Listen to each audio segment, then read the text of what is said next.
He said it like a joke. Maybe we should auction you off, see what kind of scrap value's left. And they laughed. All of them.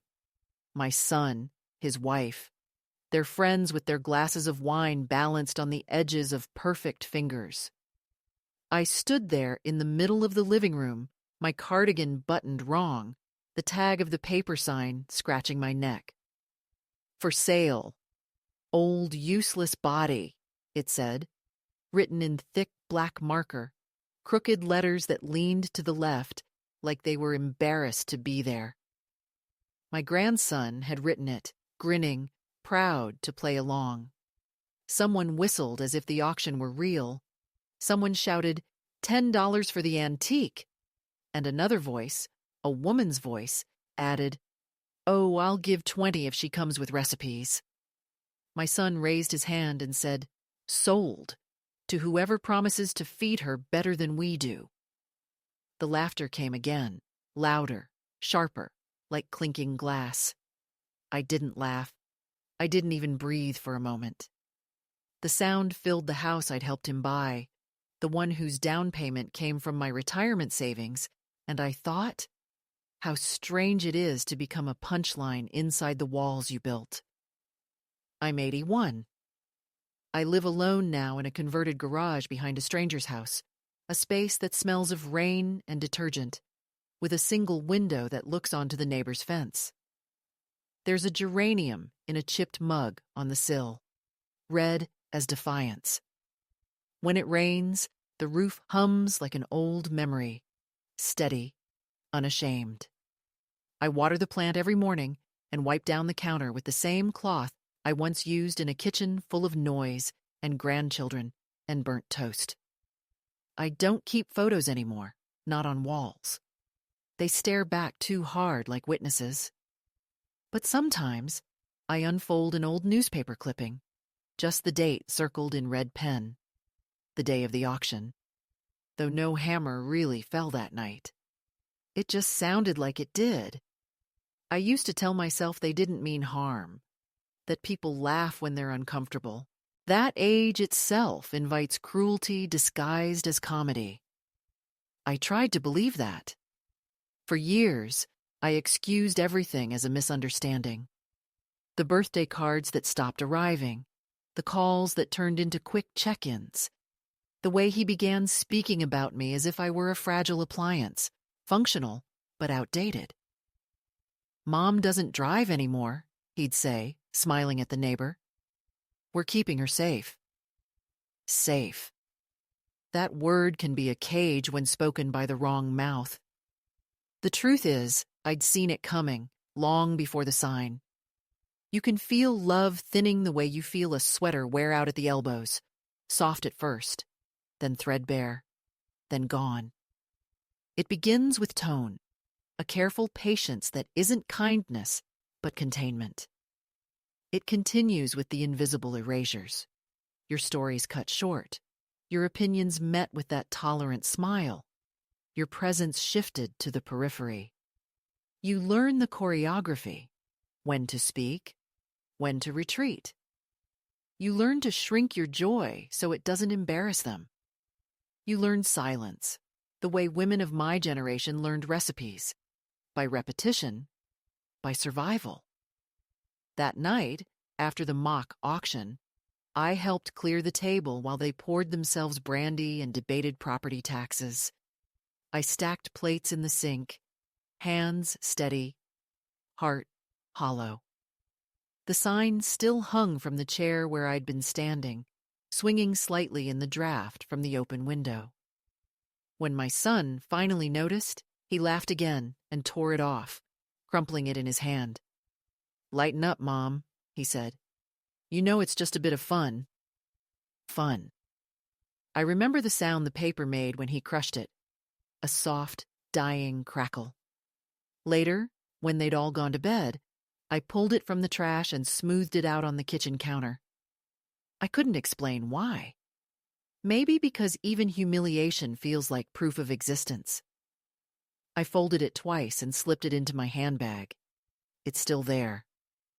I left the next morning before sunrise. No announcement, No confrontation. Just quiet footsteps down the hall, the soft click of the front door, the smell of last night's wine still hanging in the air. I waited at the bus stop with a small suitcase and a thermos of tea.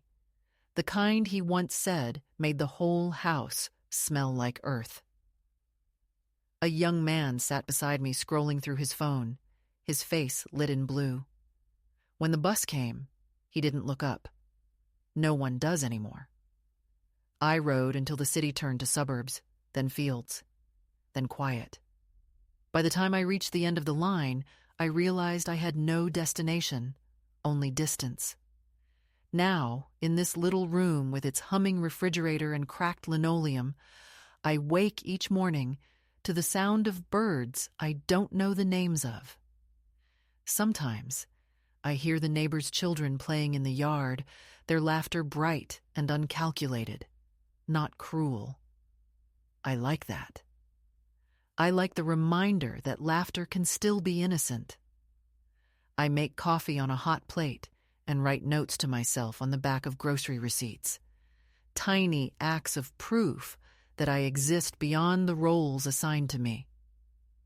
I used to think my story ended the night of that cruel joke, but maybe that was only the sound of the old chapter closing.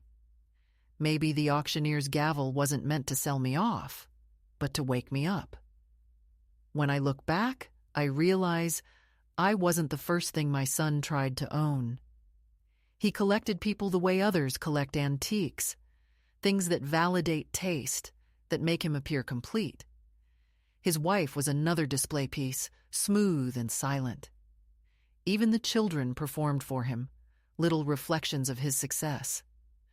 I was the one reminder he couldn't polish. I was the origin he wanted to forget. That's why he turned me into a joke. You can't erase a mother, but you can humiliate her until she erases herself. He calls sometimes, though not often. The messages come through his assistant now. Just checking in, Mom. Hope you're comfortable. Comfortable. Another word that sounds like care but means control. I don't call back. There's nothing to say that would fit into his calendar. Sometimes, late at night, I wonder if he remembers that sign. Maybe he thinks I've forgiven him. Maybe he doesn't think of it at all. But I do. I think of the way the marker ink bled slightly through the paper, the smell of alcohol from his drink, the way my grandson's small hand pressed the string around my neck, unknowing, obedient. Children repeat what they're taught. I suppose this is my confession. I was complicit. Every "it's fine," every smile I forced, every silence I maintained was another bid I placed against myself. I let them sell me piece by piece until there was nothing left but the receipt. That's what aging becomes when love turns to pity. You start handing over small rights in exchange for temporary kindness. But I've stopped trading. I've stopped apologizing for existing past their comfort. There's a certain liberation in having nothing left to take. Sometimes, when the light slants through the window at just the right angle, the air fills with dust motes that shimmer like applause. I imagine the sound of that auctioneer's gavel again, sharp and final. In my mind, he says, "Sold. Owner buys herself back." And I smile, because for once, the sale is fair. The day after that party, I woke before dawn, though the sky was still the color of cold tin and the world felt suspended between breaths. I sat on the edge of the bed that wasn't mine, listening to the hum of the refrigerator down the hall and the faraway ticking of a clock that didn't belong to me either. The house was quiet, but not the peaceful kind of quiet that invites thought. It was the sort that follows laughter too loud, too long, and too cruel. On the chair in the corner, my handbag waited, the folded paper sign still tucked inside, its edges faintly curled from the heat of last night's lamp. I remember touching it, running my thumb along the creases as if I could smooth out the humiliation the same way I used to press wrinkles from shirts when my son was little. Back then, I thought love was measured in service. The tidier the folds, the stronger the devotion.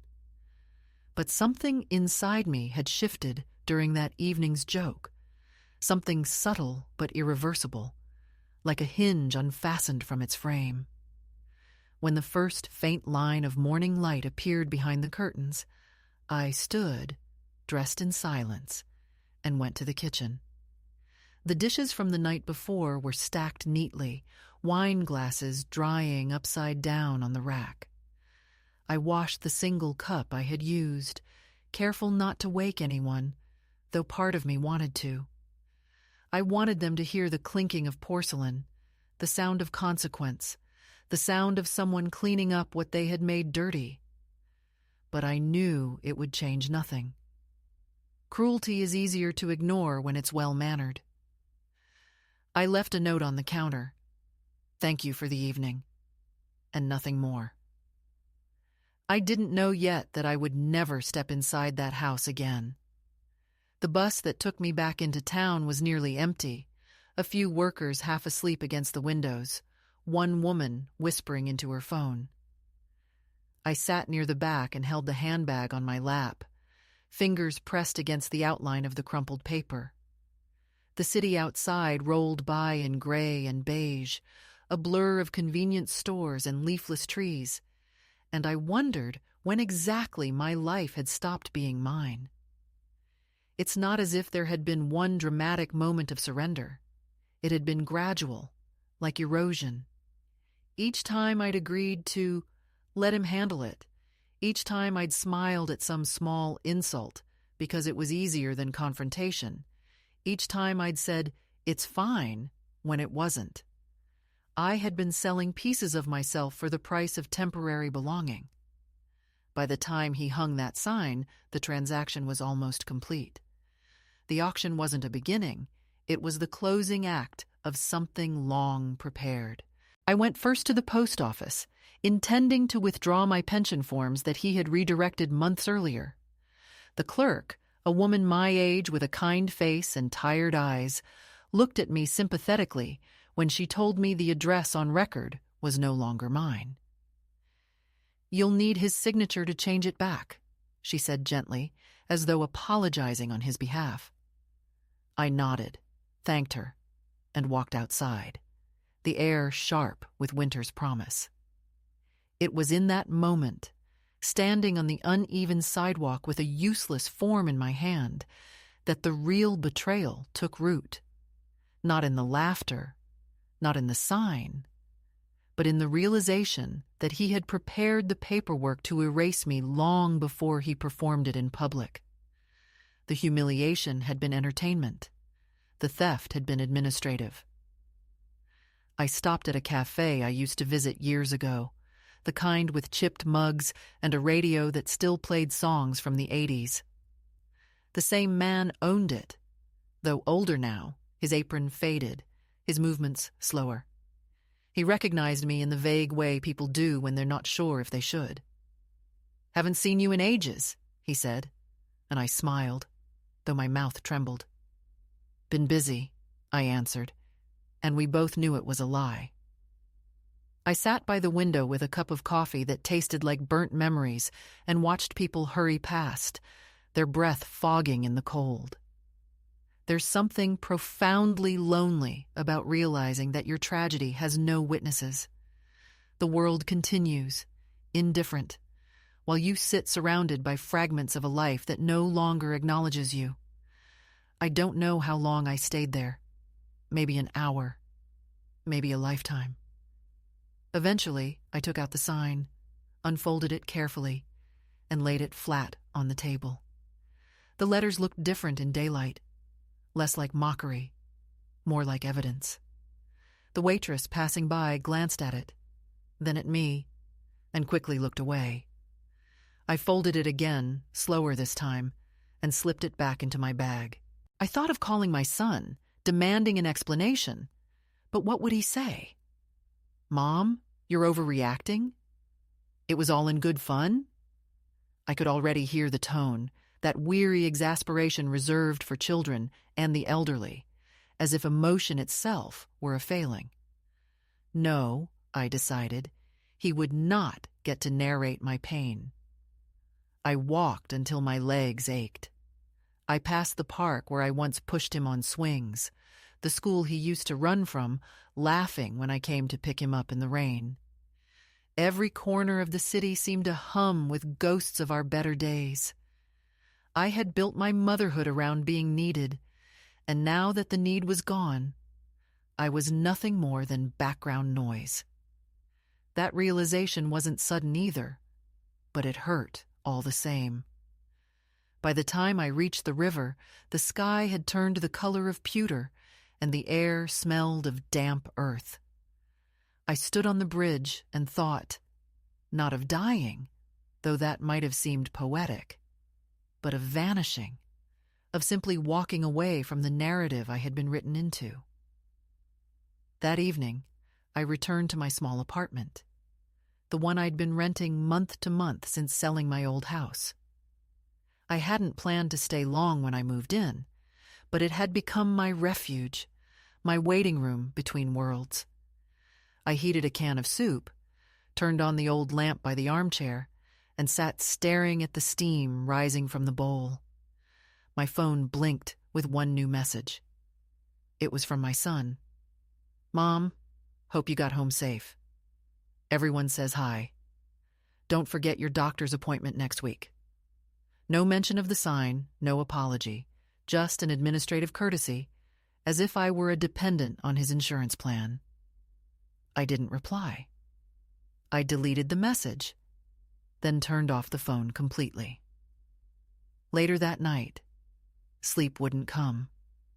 I kept hearing echoes of laughter, not from the party, but from other moments across the years. The soft mockery disguised as affection, the jokes about my forgetfulness, the sighs when I spoke too long about things that didn't interest them. I realized the betrayal wasn't a single act. It was cumulative, a slow weathering of respect. That party was merely the moment it became visible, the mask slipping from civility to reveal contempt.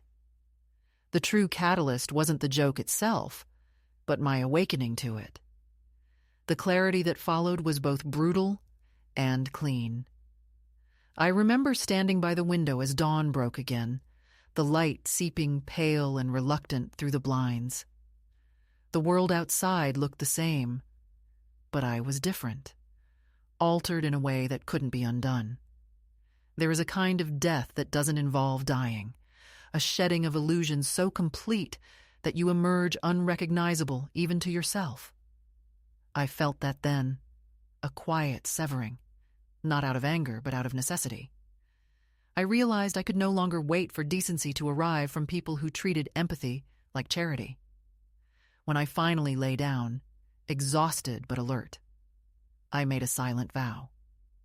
I would not return to that house, not as a guest, not as a mother seeking forgiveness, not as anything they could define or diminish. Whatever came next would be mine alone. They had written me out of their family portrait. I would write myself into something new. I closed my eyes and thought of that imagined gavel again, striking down with finality. In the courtroom of my own heart, I whispered, "Sold." And for the first time in years, I felt the faintest tremor of freedom. The weeks that followed blurred together like watercolors left out in the rain, each day bleeding into the next, each hour quiet and oddly weightless.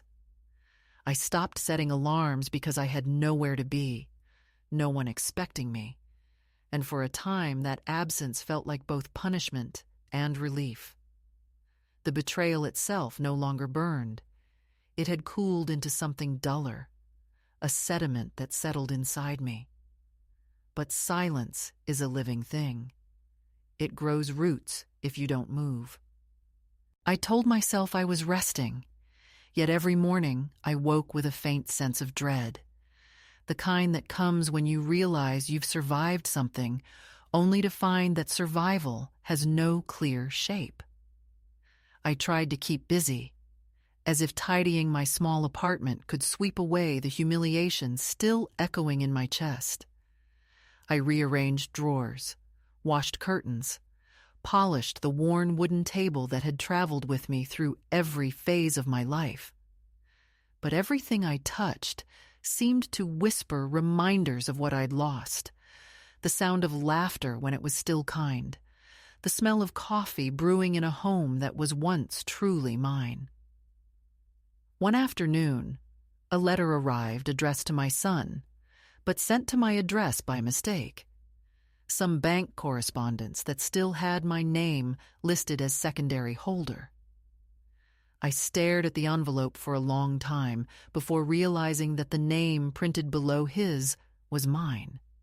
Not crossed out or erased yet, still lingering like a ghost in a ledger. The sight of it stirred something strange, a sense of ownership long denied. I wasn't just erased emotionally. They were erasing me legally, systematically, line by line. That letter became the proof of a quieter violence, the kind done in daylight with signatures and polite phrases. I placed it in the drawer with the folded "For Sale" sign. Evidence, I told myself, though I didn't yet know of what. Money was becoming thin, but I was too proud to ask for what was rightfully mine. My pension still went through the joint account he managed for convenience, a word that now sounded poisonous. When I tried calling the bank, they told me changes required both parties' approval. Both parties, they said, as if my motherhood had turned into a contract. I hung up without arguing. The helplessness was humiliating, but I'd grown skilled at disguising humiliation as composure. To the woman at the post office, to the landlord collecting rent, to the cashier at the grocery store who called me sweetheart, I was just another elderly woman managing fine on her own. They couldn't see that every transaction cost me a little more of my dignity. I began to take long walks in the evenings, partly for exercise, mostly for the illusion of direction. The streets in my neighborhood were lined with modest houses and neglected gardens.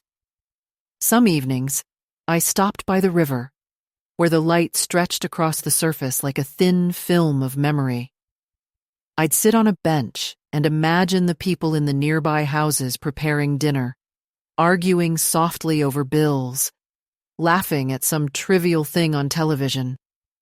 I wondered if anyone among them still loved their mother without needing to own her. The loneliness didn't come all at once.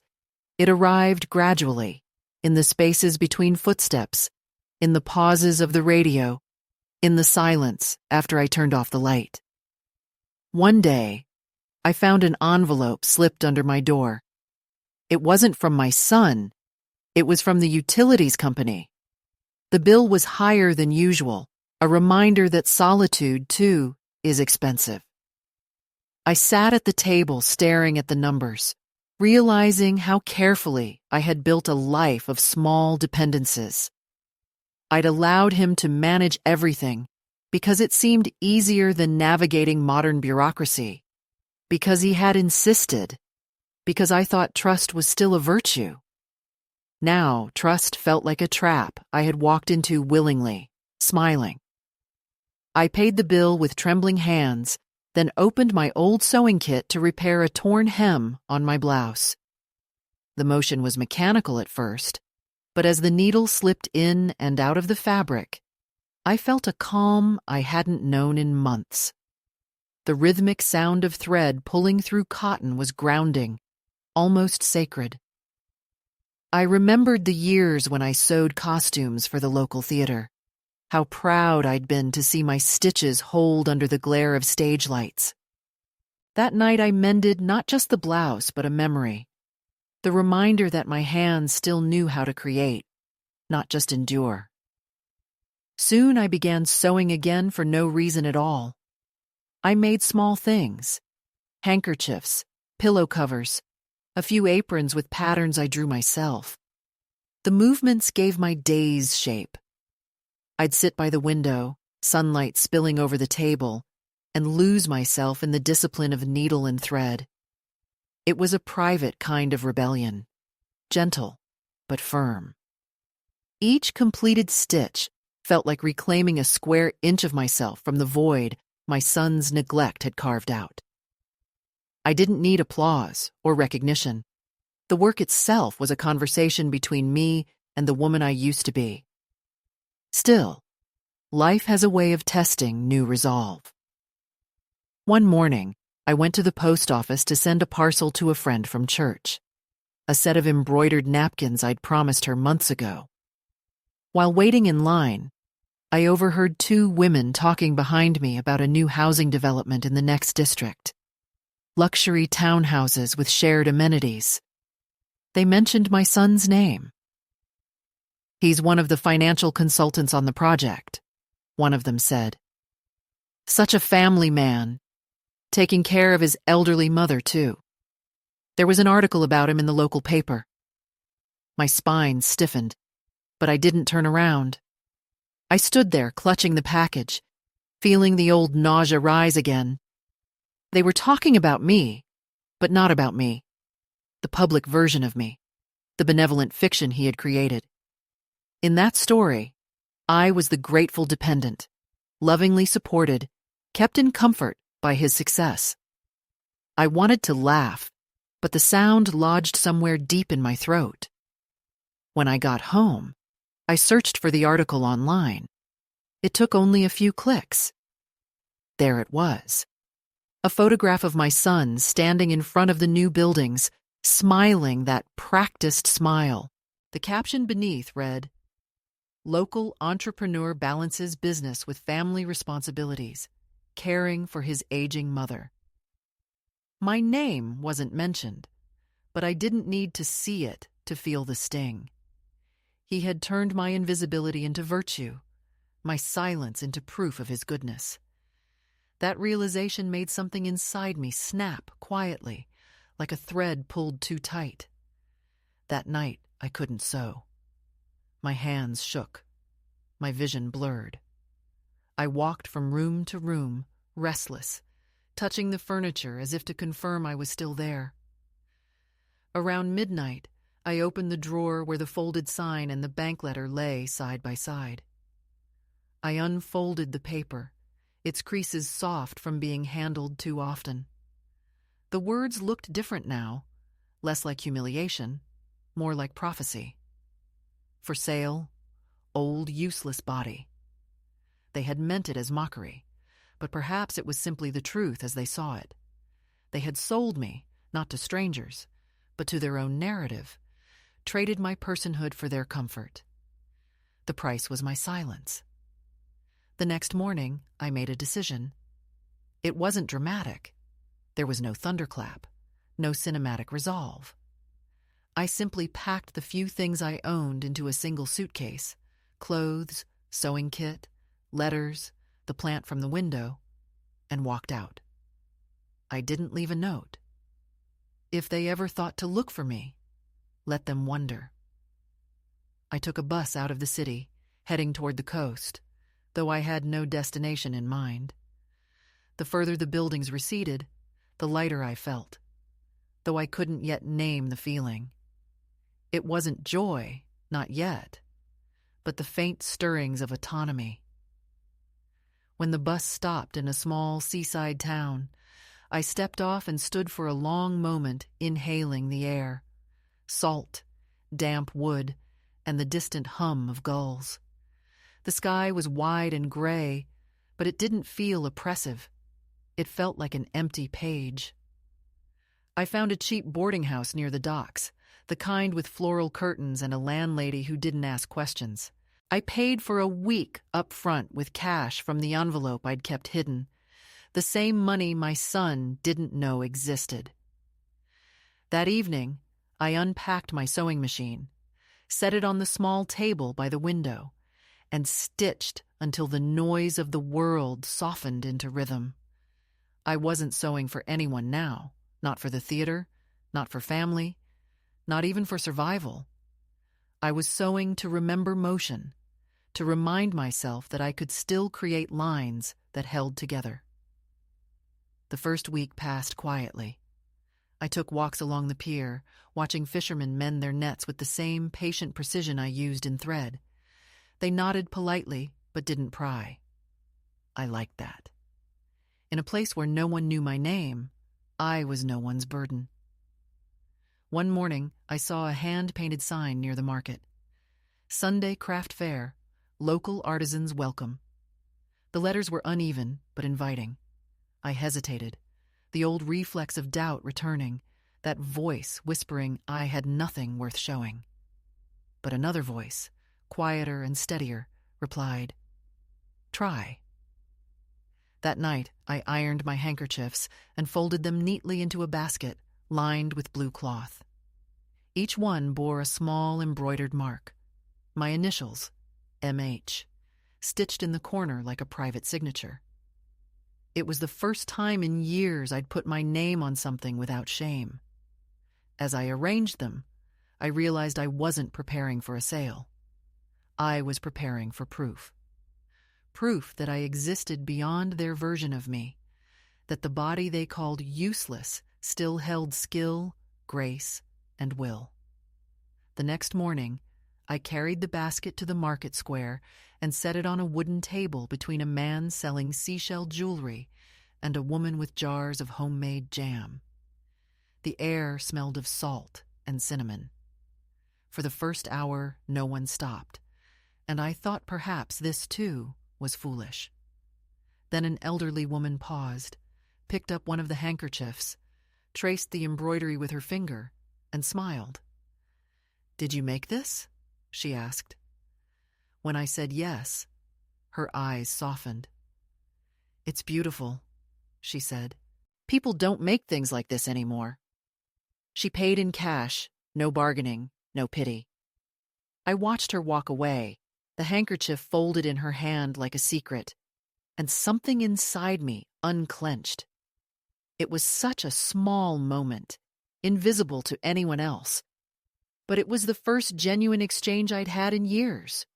Work for appreciation, not obligation.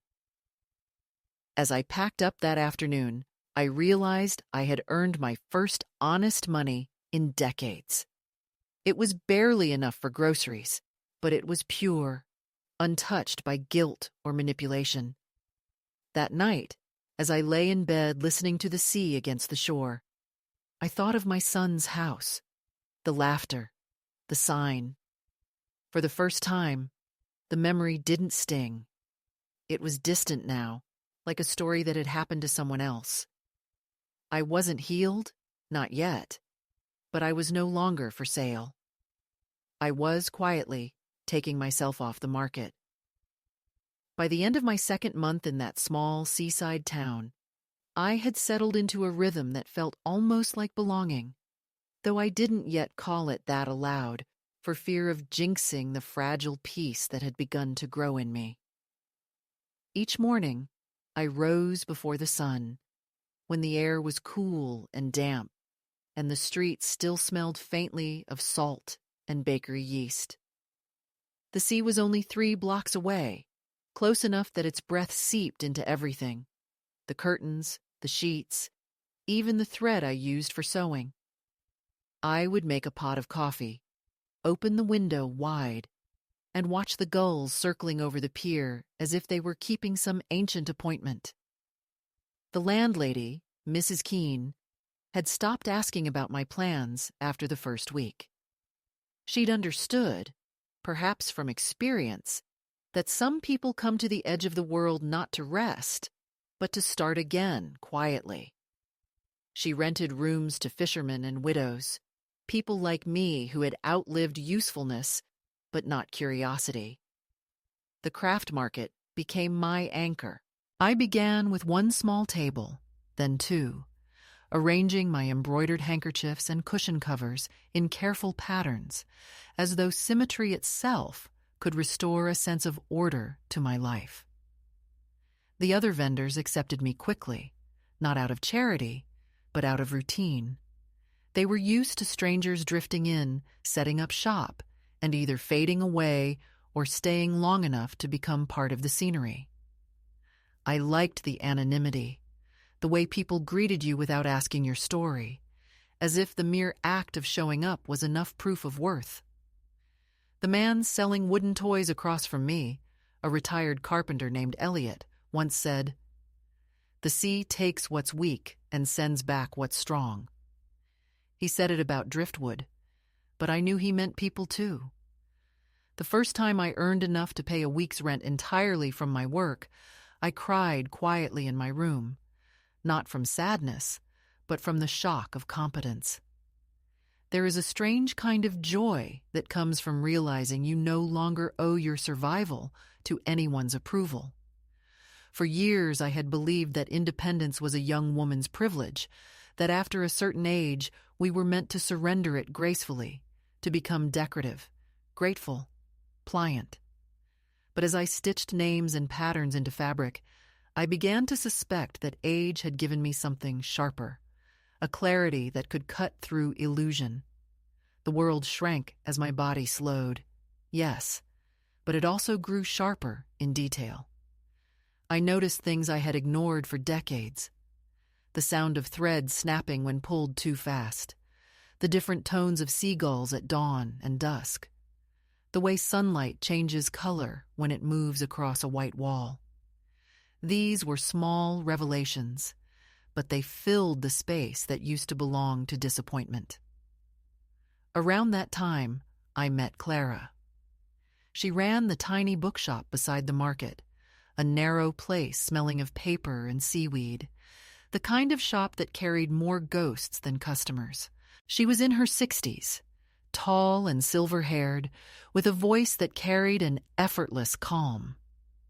One afternoon, when the wind picked up and I struggled to keep my tablecloth from blowing away, she came out with a stack of small paperweights shaped like shells.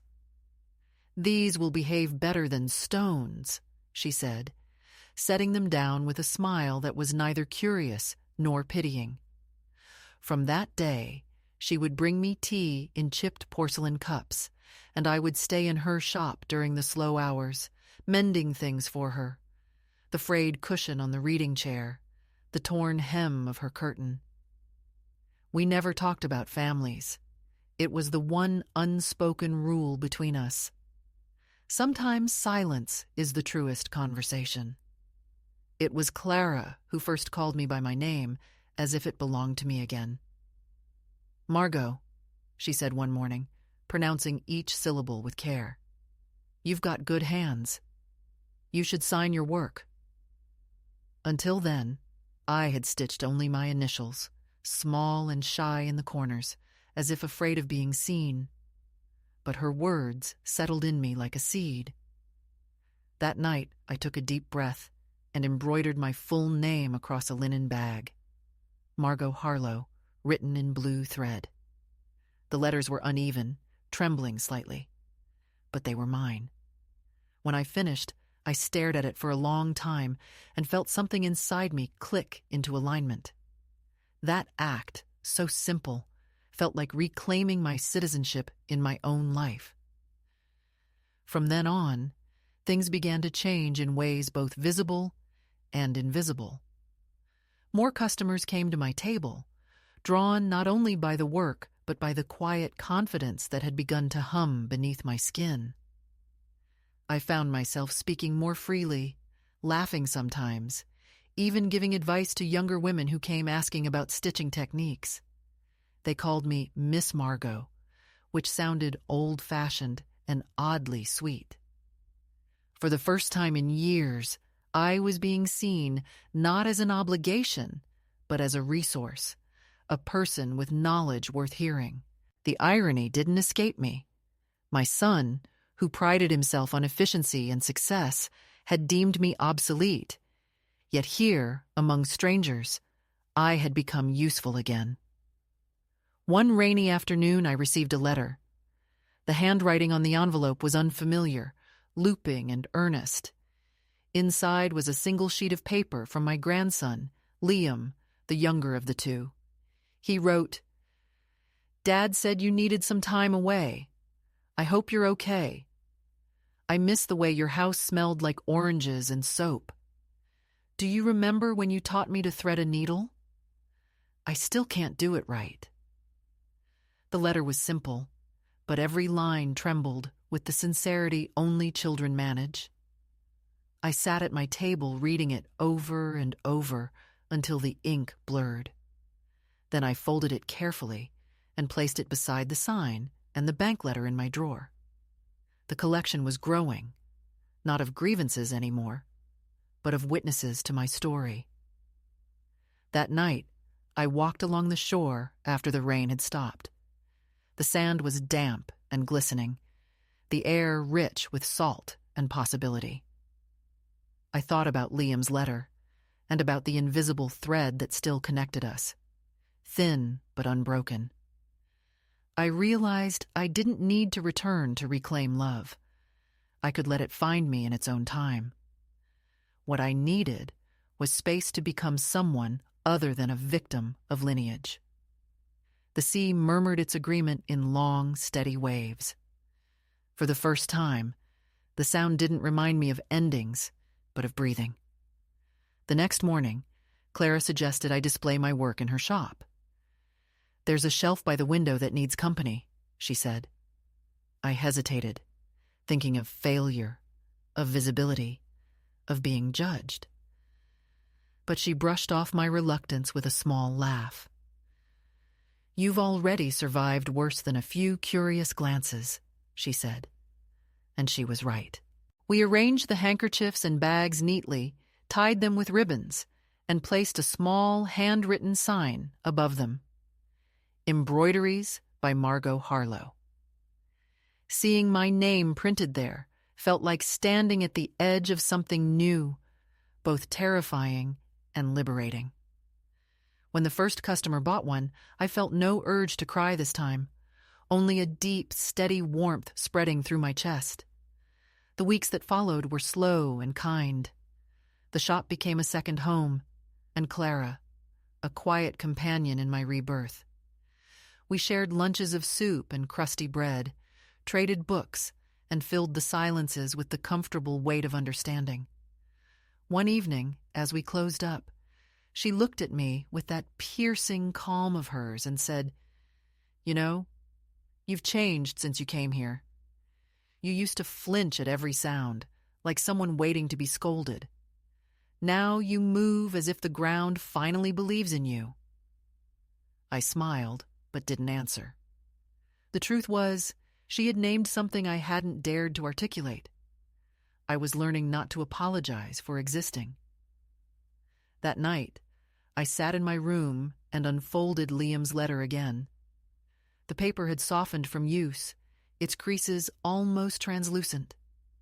I thought of him somewhere far away, growing older in a house that might never speak my name again, and I whispered into the dimness, "I remember, sweetheart. I remember the oranges and the soap." It wasn't a plea. It was a benediction. I placed the letter back in the drawer, turned off the lamp, and let the darkness settle gently around me. For the first time in years, it didn't feel like an ending. It felt like the middle of something, unfinished, uncertain, alive. When dawn came, I rose before the alarm, made coffee, and opened the window wide to the sound of gulls. The world looked exactly the same, gray, ordinary, unremarkable. But inside me, the axis had shifted. I was no longer living in reaction to the past. I was moving slowly and deliberately toward the life that waited like the sea at low tide, quiet, vast, and mine. It began, as most intrusions do, not with a knock, but with a letter.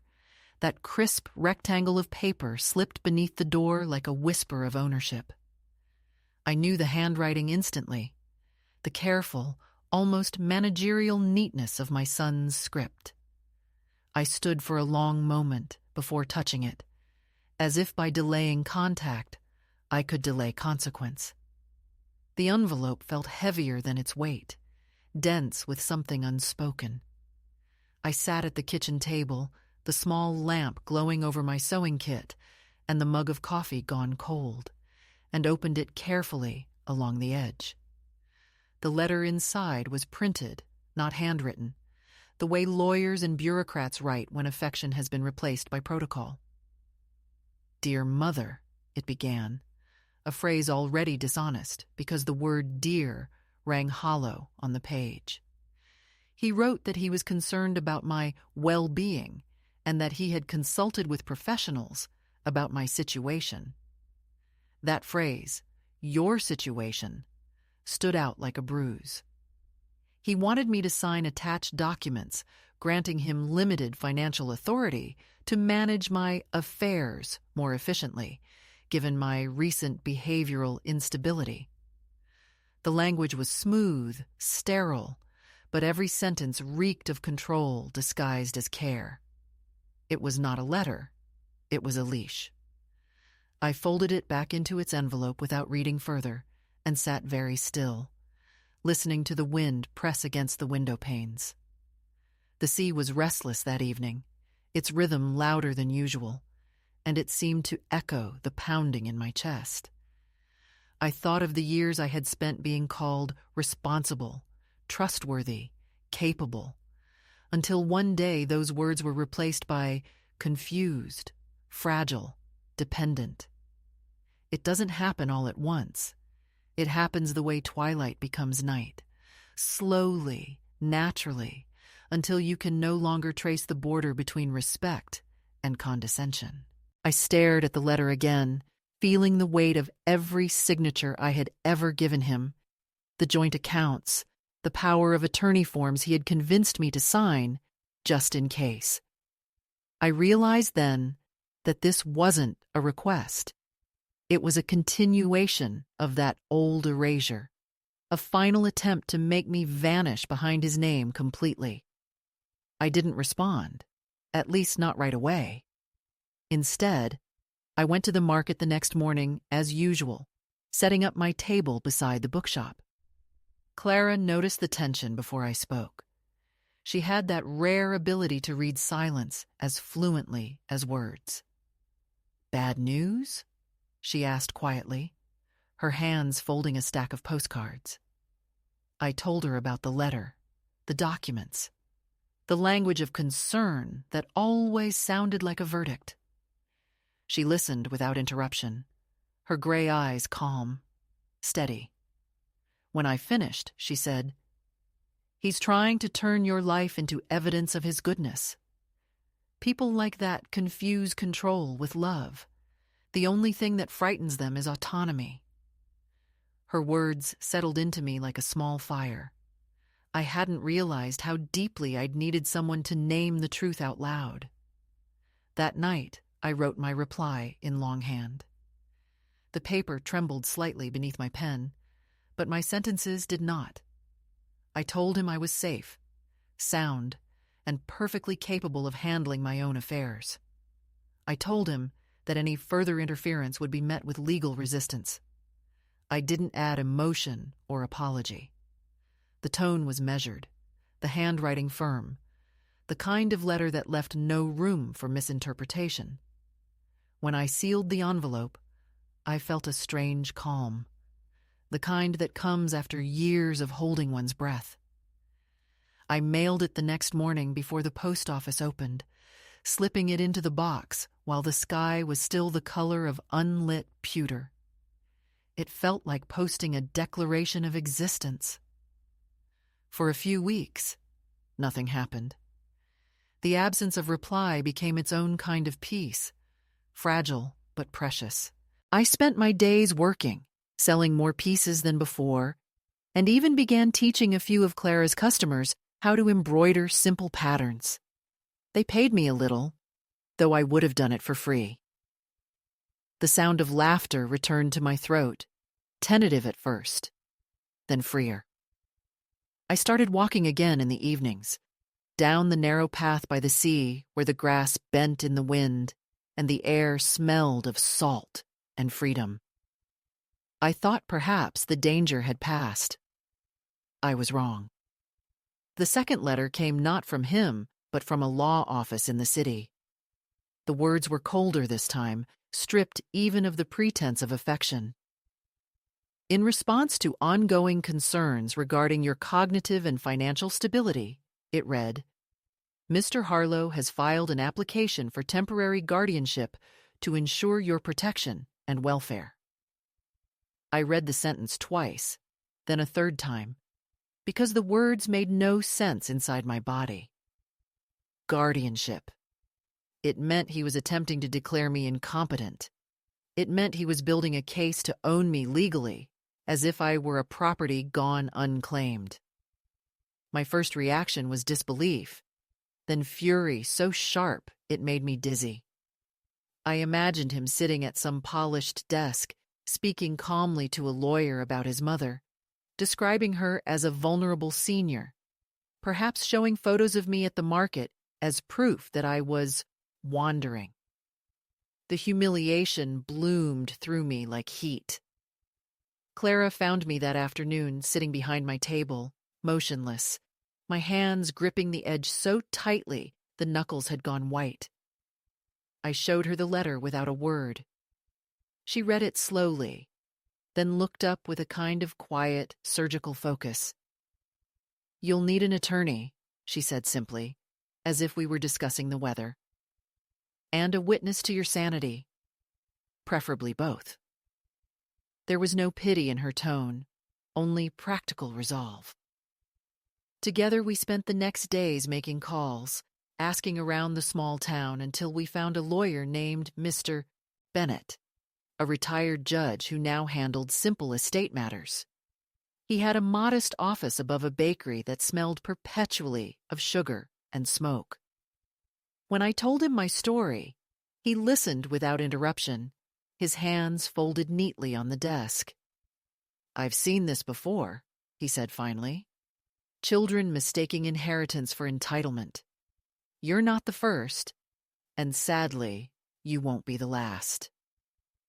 He reviewed the documents I'd brought, the letters, the bank forms, the proof of my independent income from the craft market. "This will hold," he said. "I can file a response. You'll be fine." But reassurance doesn't erase violation. That night, I couldn't sleep.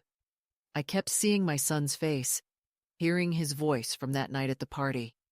Sold. To whoever feeds her better than we do. I realized that the mock auction hadn't been a metaphor. It had been a rehearsal. He had been preparing the stage for this act all along, selling the idea of my dependency until everyone, even I, almost believed it. The difference now was that I finally recognized the performance, and I would not play my part.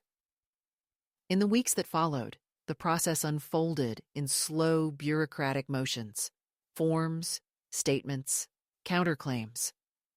I learned the vocabulary of self-defense: affidavit, jurisdiction, revocation. Mr. Bennett guided me patiently through it all, though sometimes I caught the flicker of admiration in his eyes, the recognition of a woman who had learned to wield dignity like a blade. I signed papers under my own name, with a steadier hand than I expected. Each signature felt like a reclamation. Outside the legal proceedings, life continued quietly. I still worked at the market, still met Clara for tea, still watched the gulls dive for fish. But inside me, something had hardened, not into bitterness, but into certainty. Then one morning, as I was setting up my table, a young man approached. He wore a navy jacket and carried a clipboard. "Mrs. Harlow?" he asked, his voice polite but practiced. I nodded. "I'm with the Social Services Department. We received a request for a wellness assessment." The words hit me like cold water. I knew exactly who had made the request. The idea that strangers might arrive to evaluate my mind, to measure my sanity as if it were a commodity, made my stomach tighten. Still, I kept my composure. "You may assess me," I said calmly, "but I'd like my lawyer present." The young man hesitated, then nodded. When he left, Clara appeared at my side, her eyes dark with quiet rage. "He won't stop," she said. "He doesn't know how." She was right.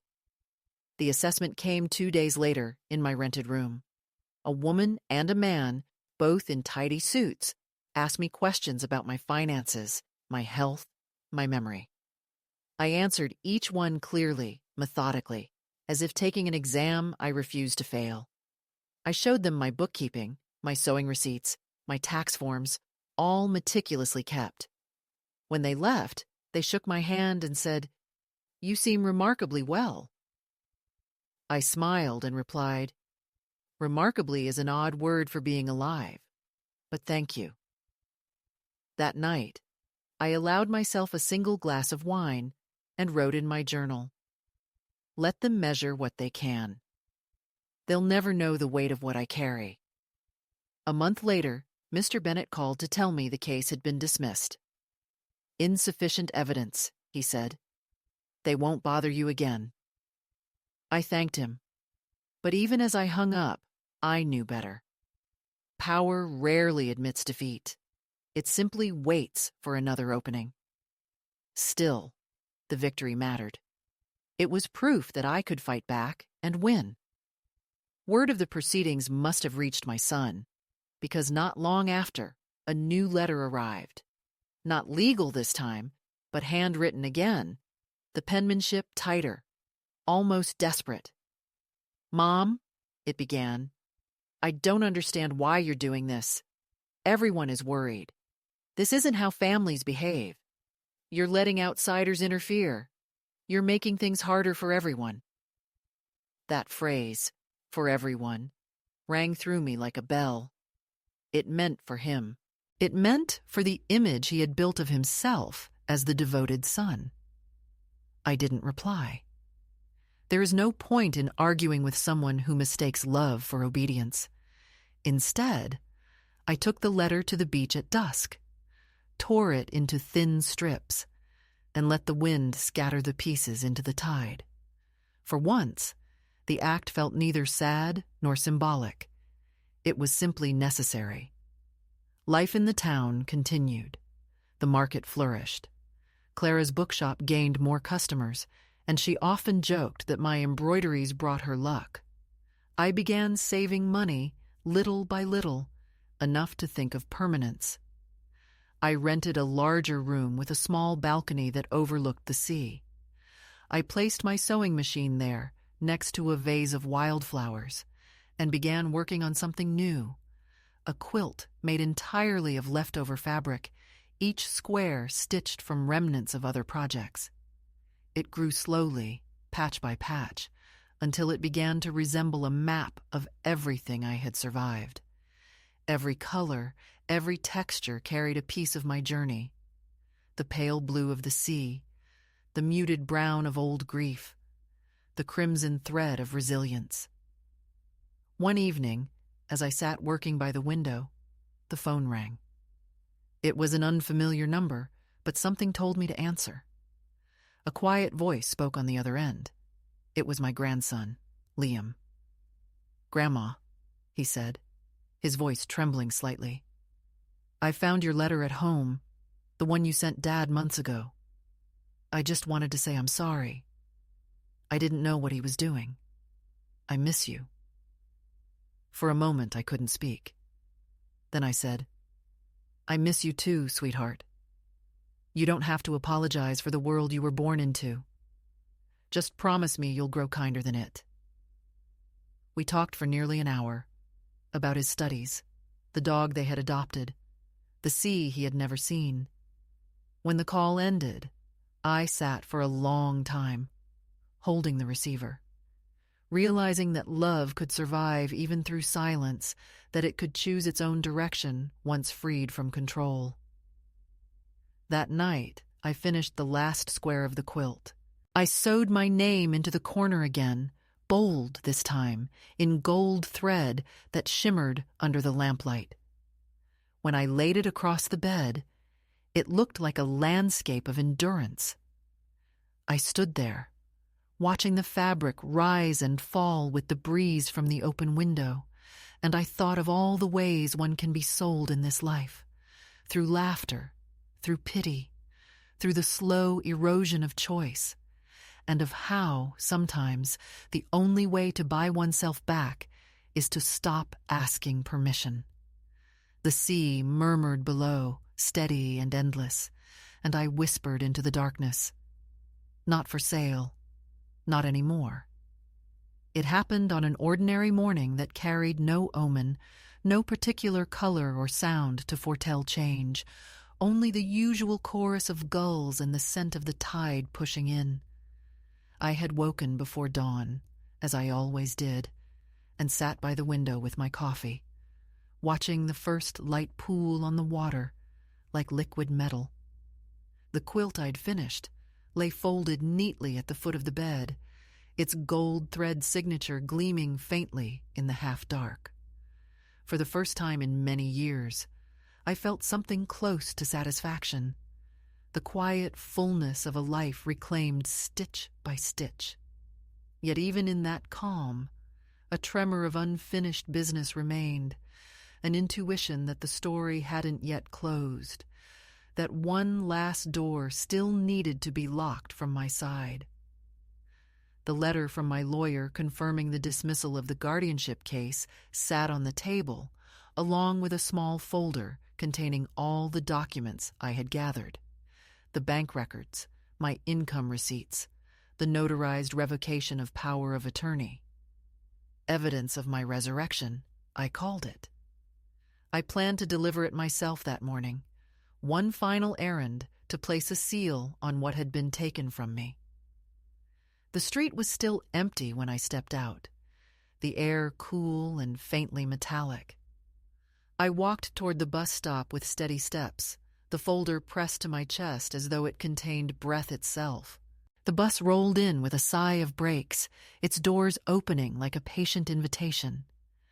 I sat near the window and watched the town retreat behind me. The small bookshop, Clara's window display, the pale roofs gleaming in the new light. Each mile that carried me toward the city felt like both departure and arrival. I thought of my son waiting in his office, perhaps unaware that his mother, the woman he had once spoken of as fragile, was coming to close her own case. I did not intend confrontation. I no longer needed that form of theater. I only wanted to hand him the truth, signed and stamped, to show him that I had survived his intentions without his permission. The city was loud, unkind in its efficiency. I hadn't been there in years. The glass buildings looked as though they had grown taller while I wasn't watching, reflecting the sky with a kind of arrogance. I walked the few blocks from the bus terminal to his office, the folder tucked firmly under my arm. The receptionist, young and immaculate, looked startled when I said my name. "I'm here to see my son," I told her. "He's expecting me, though he doesn't know it yet." She hesitated, uncertain how to classify me, client, relative, ghost, but eventually led me through the gleaming corridor to his door. He was on the phone when I entered, his voice smooth and efficient, a sound that used to make me proud. When he saw me, surprise flickered across his face, followed quickly by irritation. He gestured for me to wait a moment while he finished the call. I stood there silently, looking around the room. The framed certificates, the family photos arranged with curated warmth, the neat desk that smelled faintly of cedar polish. There was a photo of him with my grandchildren, all smiles under a bright summer sun, and another of him shaking hands with some official figure. In none of them was there any sign that I existed. When he hung up, he leaned back in his chair, his expression carefully neutral. "Mom," he said finally, "what are you doing here? You should have called." "I prefer to arrive in person when the matter concerns my life," I said. My voice was calm, lower than I remembered it being. I set the folder on his desk, the sound of paper landing against wood sharper than it should have been. These are the documents revoking any power you have over my finances or medical care. The court has dismissed your petition. I wanted you to see it for yourself. He didn't reach for the folder. Instead, he sighed and rubbed his forehead the way he did when he wanted to appear patient. "Mother," he began, "no one's trying to hurt you. You're overreacting. I was only thinking about your safety." I laughed then, softly, but without mirth. "Safety," I repeated. "You mean containment. You mean convenience. You mean making sure I never embarrass you again." The words hung between us, heavy and precise. For a moment he looked startled, as if the script he had written for me no longer fit the part I was playing. "You've misunderstood everything," he said quickly. "This isn't—" I raised a hand to stop him. "No," I said. "You misunderstood me. You thought I was something you could manage, a name you could sign on dotted lines. You thought I was your possession because I gave birth to you and then refused to stop giving. But I'm done being the currency of your decency." He stared at me then, his face tightening in that familiar mix of anger and disbelief. "You're being dramatic," he said. "This isn't how families behave." I felt a kind of calm spread through me, vast and steady. "No," I said.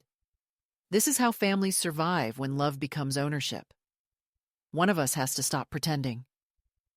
I opened the folder and took out the papers, sliding them across the desk toward him.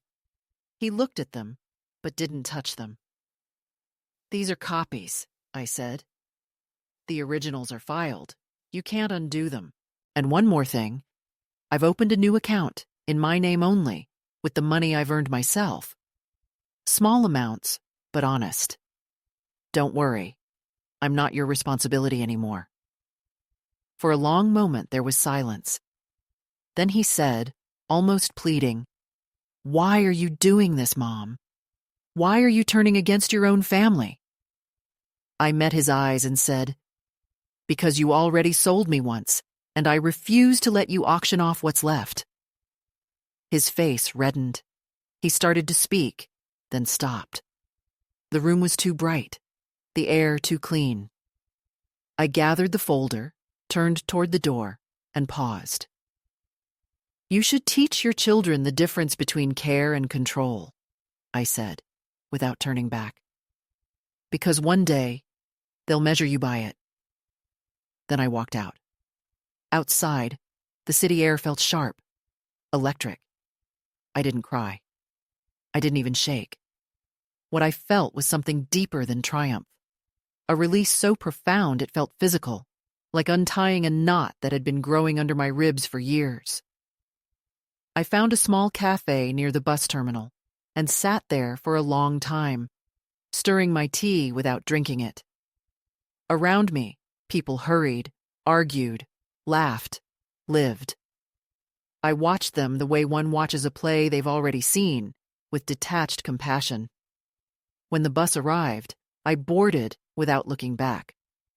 Through the window, I saw the skyline recede until it was just an outline against the horizon, a city of glass and ghosts.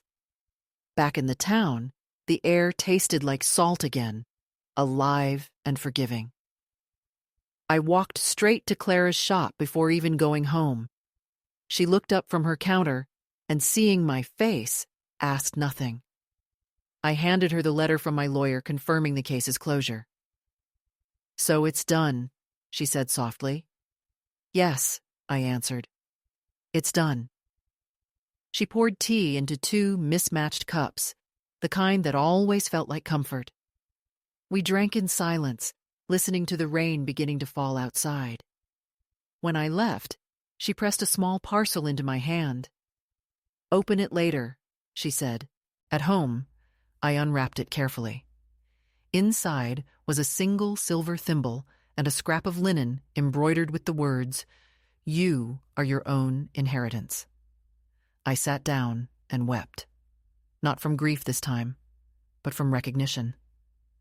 That evening, as the rain continued, I took out my quilt and laid it across the table. I spread the papers beside it, the bank forms, the court notice, the revocation. They looked strangely insignificant next to the fabric that had taken months to make.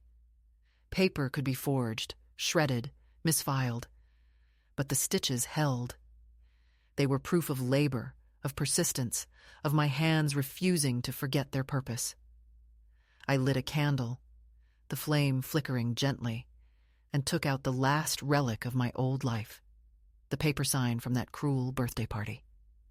I smoothed it flat, reading the words again. For sale. Old, useless body. Then, with deliberate calm, I took my sewing scissors and cut the paper into thin strips, narrow as threads. One by one, I fed them into the candle flame. The paper curled, blackened, disappeared. When the last piece was gone, I whispered, "Sold. Owner buys herself back." The smoke curled upward, faint and sweet, carrying the smell of ink and release. I opened the window and let the wind take what remained. Outside, the sea roared softly, a sound that felt like applause. I stood there for a long time, breathing in the salt and smoke, feeling the weight of ownership settle back where it belonged, in my chest, in my hands, in my name. For years I had mistaken survival for surrender, endurance for silence. But now, standing in that small room lit by the trembling candle, I understood the difference. Survival is the art of staying until you can leave on your own terms. I went to bed late that night, the quilt pulled up to my chin, the window still open to the rhythm of waves. My last thought before sleep was not of revenge or regret, but of balance, the simple justice of having reclaimed the narrative.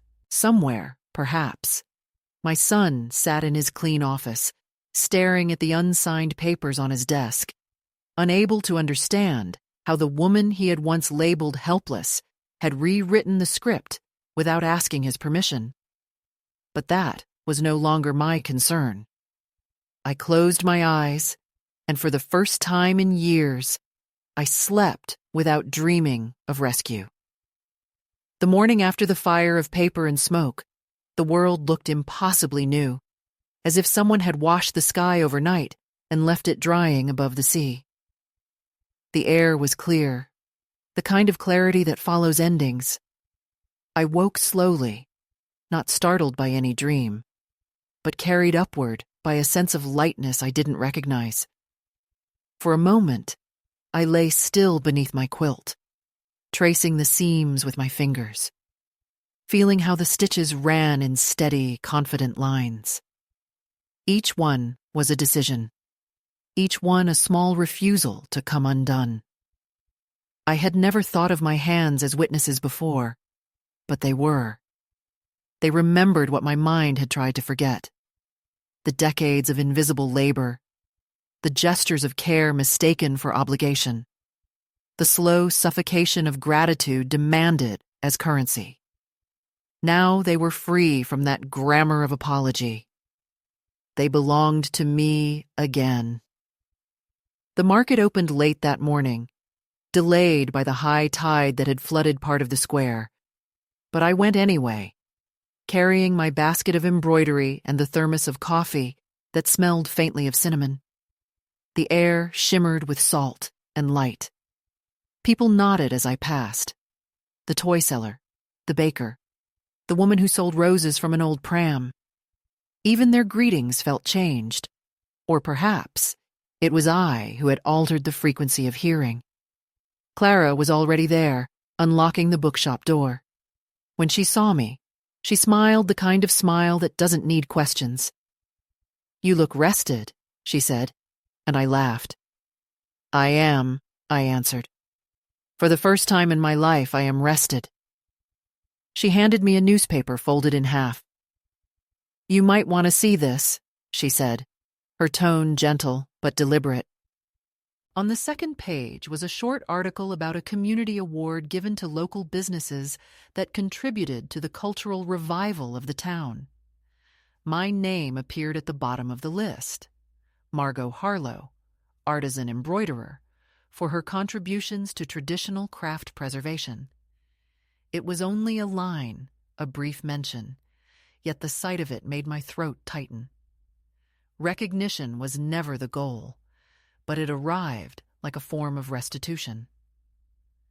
That afternoon, as customers drifted in and out, I noticed a young woman lingering by my table, tracing her finger along the edges of the fabric with the curiosity of someone who feels more than she can say.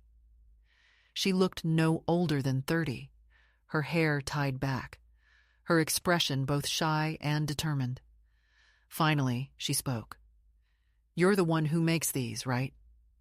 I nodded, and she smiled. "My grandmother used to embroider too. I never learned, but I want to. Could you teach me?"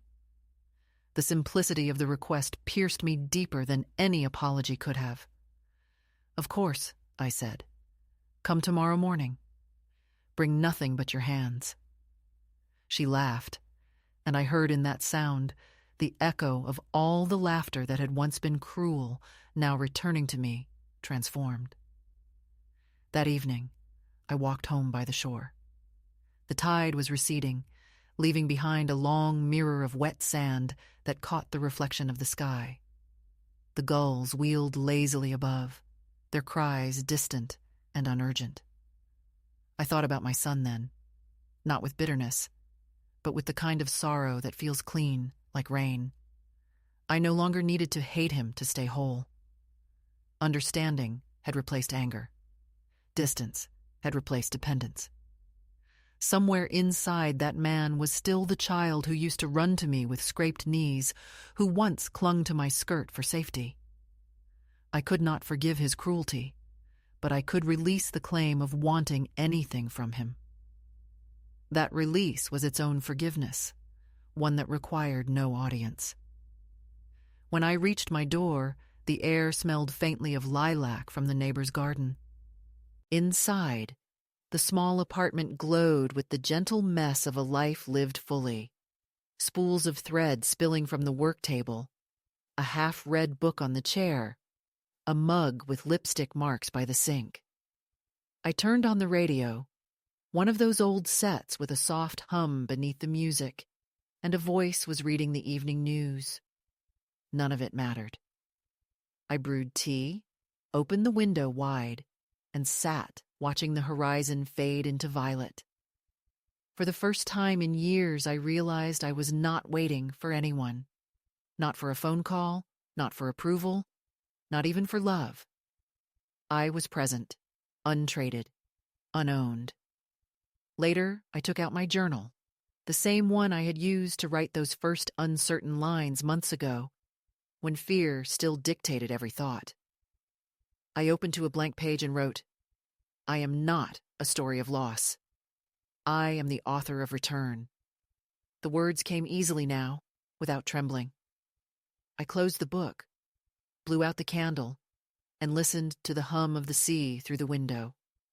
Somewhere beyond it, the world went on with its noise and its haste. But here, in this quiet room, time had settled into a gentle rhythm, the kind that doesn't demand, only accompanies. I began teaching the young woman, whose name was Eliza, the next morning. She was clumsy at first, pricking her fingers, tangling the thread, but she learned quickly, and her laughter filled the small space with a warmth that felt like continuity. Sometimes others joined us, 2 older women from the market, a fisherman's wife who wanted to mend sails, even a child who liked the sound of the machine whirring. We called it a circle, though it was nothing formal, just hands learning to mend, to create, to hold steady. Watching them, I realized that repair was never only about cloth. It was about lineage, about women learning again the motion of making something endure. Months passed that way, the seasons changing quietly, the town slipping into the rhythm of summer tourists and autumn rains. My business grew modestly, enough to live comfortably, but not lavishly. Sometimes a letter came from Liam, short, kind, full of curiosity. He wrote about his studies, about the world he wanted to see. I wrote back carefully, truthfully, telling him about the market, about the sea, about how peace was a kind of work one must practice daily. I never asked about his father. It wasn't silence. It was mercy. One evening, near winter, I walked down to the beach alone. The wind was fierce, pulling at my coat, but the horizon glowed with that last stubborn light before nightfall. I thought of everything that had passed: the humiliation, the solitude, the slow awakening, and how each had carved space for the woman I had become. I knelt down, pressed my palm against the wet sand, and whispered, "Thank you." Not to anyone in particular, but to the long, uneven road that had led me here. The sea rushed forward, kissed the edge of my fingers, and retreated again, as if to acknowledge the exchange. When I returned home, I hung my quilt on the wall above the bed. It no longer looked like a patchwork of struggle, but like a map of arrival, the terrain of survival turned into art. I made myself tea, sat beneath it, and allowed stillness to settle over me. I thought of all the women who had been told they were too much, too old, too inconvenient, and I wished I could gather them all in one room and say, "You are not for sale. You were never meant to be inventory in someone else's life." I imagined them sitting together, laughing, sewing, remembering themselves back into existence. As the night deepened, I turned off the lights and let the moonlight fall across the fabric, the gold thread glimmering faintly. I whispered to the air, though maybe I was speaking to the girl I once was, the one who believed silence was survival. "You did well," I said. "You made it back." The sea answered with its endless rhythm, and I closed my eyes, not in weariness, but in peace. When morning came again, the world looked ordinary. Seagulls, coffee, sunlight on the window. But I knew something irreversible had occurred. I had crossed the invisible line between endurance and freedom, between being defined and defining myself. And that was the truest ending I could have imagined. Not triumph, not vengeance, but the quiet certainty of self-possession. I am here, whole, unowned, and unafraid.